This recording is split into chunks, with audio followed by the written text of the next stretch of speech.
This is the gospel according to the IRS, Breaking Points and Church Financial Updates.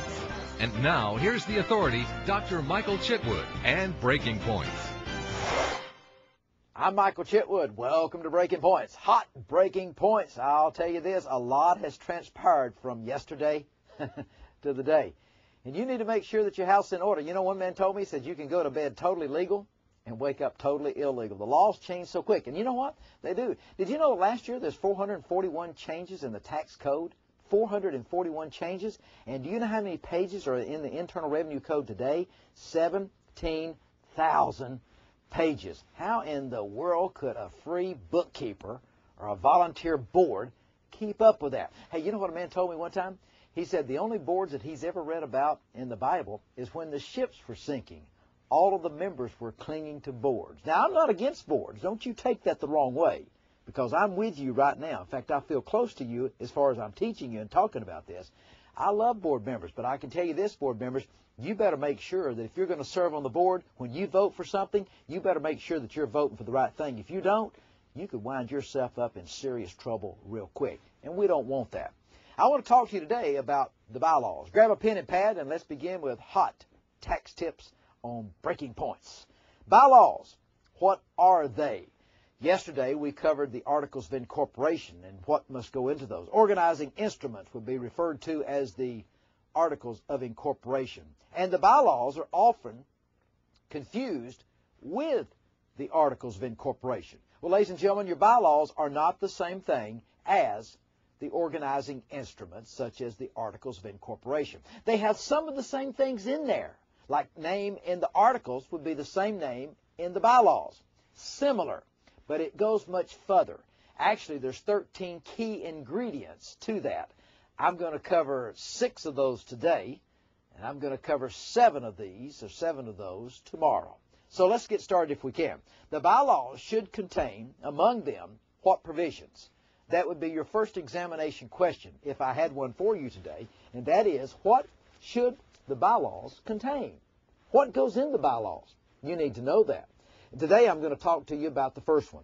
Number 1, the selection and the requirements of any church membership. Does your bylaws have voting members or non-voting members? That's up to you to decide that. I'm not going to decide that, but I know one thing. Number 1 is that you have a selection and the requirements of what constitutes church membership, if any. Number 2, the time and the place of all annual meetings. See, that's not in your Articles of Incorporation. That's just in your bylaws.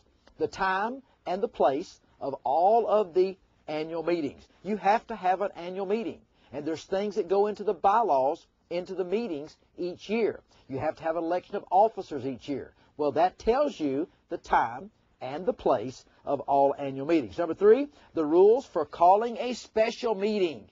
Now, that's one thing that you better be worried about. In fact, I've often said this: beware of board members that bring big Bibles to board meetings. You're going there to do business. And I know it's God's business, but sometimes when they bring their Bibles there, they've got more planned on the agenda than what you may think should be on the agenda, if you know what I mean. Number 4, the rules for notice of an annual meeting. What's the rules for the notice of an annual meeting? What do? Do you send out something in writing notifying them that there'll be an annual meeting somewhere? This is in your bylaws. This goes in your bylaws. This is what I'm talking about today. Number 5, what makes a quorum? What makes and qualifies for quorums? Quorums have to be listed in the bylaws. Is it 3? Is it 3 of 5? Is it 4 of 5? What makes up a quorum? A majority thereof. Number 6, the voting rights, if any. Who has the rights to vote? Most of the people these days in our organizations that we set up, we have advisory board members. Advisory board members. They do have the right to give advice, but the trustees are the only ones that actually have the official capacity to vote. You can have an advisory board over here working also with the Board of Trustees. So who has the right to vote? I've given you 6 things today that must be in your bylaws. And I can tell you this right now. As you amend your bylaws, you need to make sure that you keep them updated each year because as times change. I'm going to give you Article 14, 15, and 16 tomorrow that not most people have ever heard about. I'm going to continue 7 through 13, but I'm also going to add some things that you really need to know about. So until next time, bring that pad, bring that pen back, because this on the impact segment is going to impact your church now and forever. I'm Michael Chitwood. Breaking Points gives you the latest IRS updates and tax law. Pastor, if the IRS came to your church today, what would you say? If you really want your house of worship in order, call 1-800-345-9117.